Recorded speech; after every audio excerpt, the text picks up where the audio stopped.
The moral stories. ईर्ष्यालु भाई। सुरेश के 2 बेटे थे, भीरू और धीरू। वो अपनी आखिरी वक्त में अपने बिस्तर पर था और उसके दोनों बेटे उसके पास आंखों में आंसू लिए बैठे थे। पिताजी, आप चिंता मत कीजिए, मैं और धीरू है ना, हम आपको कुछ नहीं होने देंगे। हाँ पिताजी, आप बस आराम कीजिए, डॉक्टर अभी आता ही होगा। मेरे बच्चों, मेरा अंतिम समय आ गया है। तुम दोनों मेरी बात ध्यान से सुनो। मैंने वकील से कहकर अपनी जायदाद तुम दोनों में आधी आधी बांट दी है। मेरे जाने के बाद तुम दोनों मिलकर रहना, एक दूसरे के सुख दुख में साथ देना। तुम्हारी माँ की भी यही इच्छा थी। जी पिताजी, आप जैसा कहेंगे हम वैसा ही करेंगे। जी पिताजी, आप जैसा कहेंगे हम वैसा ही करेंगे। और सुरेश उन्हें छोड़कर चला जाता है। अरे धीरू भाई, मैं तुझसे कहना चाहता था कि मुझे व्यापार बढ़ाने के लिए कुछ रुपयों की जरूरत है। अब पिताजी के जाने के बाद हम दोनों ही एक दूसरे का सहारा है। पिता के जाने के कुछ दिनों के बाद दोनों भाइयों की जिंदगी धीरे धीरे सामान्य हो जाती है। दोनों भाई अब अपना अपना व्यापार संभाल लेते हैं। दोनों एक ही घर में तो रहते हैं, लेकिन अब उनके रिश्ते में पहले जैसी बात नहीं रहती। भीरू शुरू से ही लालची था, इसलिए सुरेश ने पहले ही उन दोनों में प्रॉपर्टी का हिस्सा बांटकर लड़ाई की गुंजाइश खत्म कर दी थी। लेकिन पिताजी के जाने के बाद भीरू का लालच बढ़ने लगा। हाँ हाँ भैया, आप बताइए कि मैं आपकी किस तरह से मदद कर सकता हूँ। मुझसे जो बन पड़ेगा मैं करूँगा। अच्छा तो भाई, तू ना मुझे अपनी गाय दे दे। वैसे भी तू पढ़ा लिखा मॉडर्न लड़का है, भला तू गाय का करेगा क्या? लेकिन इससे मेरी ना बहुत मदद हो जाएगी। ठीक है भैया, आखिर भाई ही तो भाई के काम आता है। आप ले लीजिए मेरी गाय और उसे बेचकर आप उन रुपयों को अपने व्यापार में लगा लेना। बस फिर क्या था, भीरू अपने लालच की वजह से आए दिन धीरू से किसी न किसी बहाने पैसे या कीमती सामान ऐंठता रहता और बेचारा सीधा सादा धीरू उसकी मदद कर दिया करता।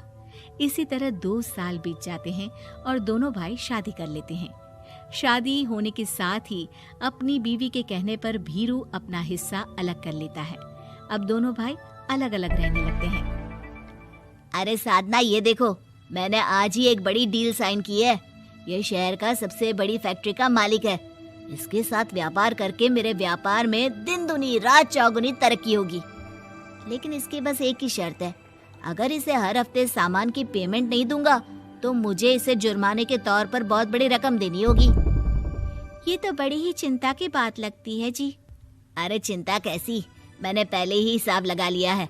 मैं इसे हर हफ्ते पेमेंट भी दूंगा और एडवांस पे ऑर्डर भी, तो फिर चिंता काहे की।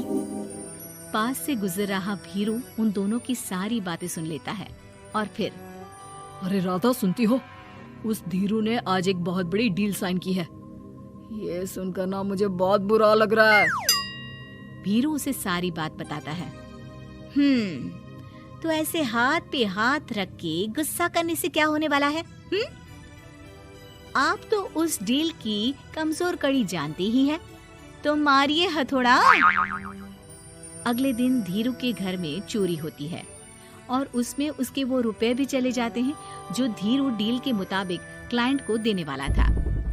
फिर शर्त के हिसाब से धीरू को जुर्माने की रकम देने के लिए अपना घर गिरवी रखना पड़ता है और उसका व्यापार भी बंद हो जाता है। सुनिए जी, आप दिल छोटा मत कीजिए।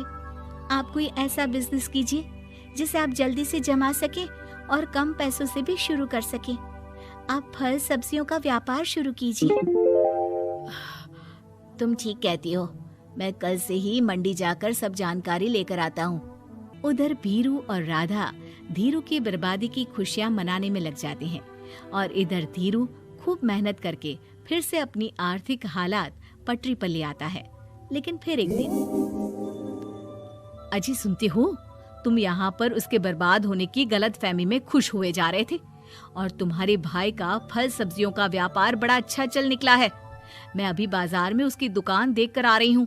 अरे भीड़ लगी हुई थी वहां तो फिर जल्दी से अपने खुराफाती दिमाग से कोई आइडिया निकालो इस मुसीबत का। आइडिया तो बहुत अच्छा है मेरे दिमाग में। अपने भाई से कह के इसके गोदाम में चूहे डलवा दूंगी, फिर देखना नजारा।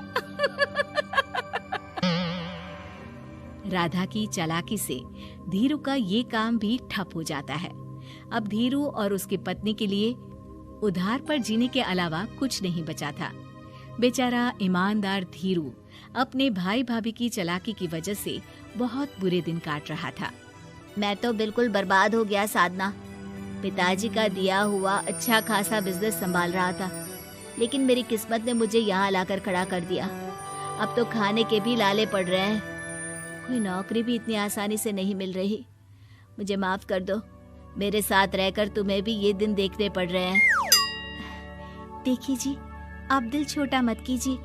भगवान कोई ना कोई रास्ता जरूर खोल देगा हमारे लिए। और मेरे दिमाग में तो एक अच्छा आइडिया आ भी गया। मैं बचपन से ही अपनी दादी, नानी और माँ को एक खास तरह का अचार बनाती देखती आई हूँ। वो अचार जितना टेस्टी होता है उतना ही उसे बनाना मुश्किल भी, लेकिन एक बार बन जाने पर वो जल्दी खराब भी नहीं होता जी। वो अचार सिर्फ हमारे ही गांव में बनता था, जिसे खरीदने के लिए दूर दूर से लोग आते थे। मैं सोचती हूँ वही अचार बनाने का काम हम शुरू करें तो। मैं बनाया करूंगी और आप उसे मार्केट में बेच आया करना।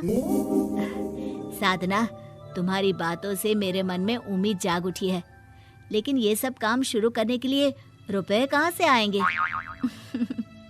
ए जी, मेरी ये कंगन किस दिन काम आएंगी?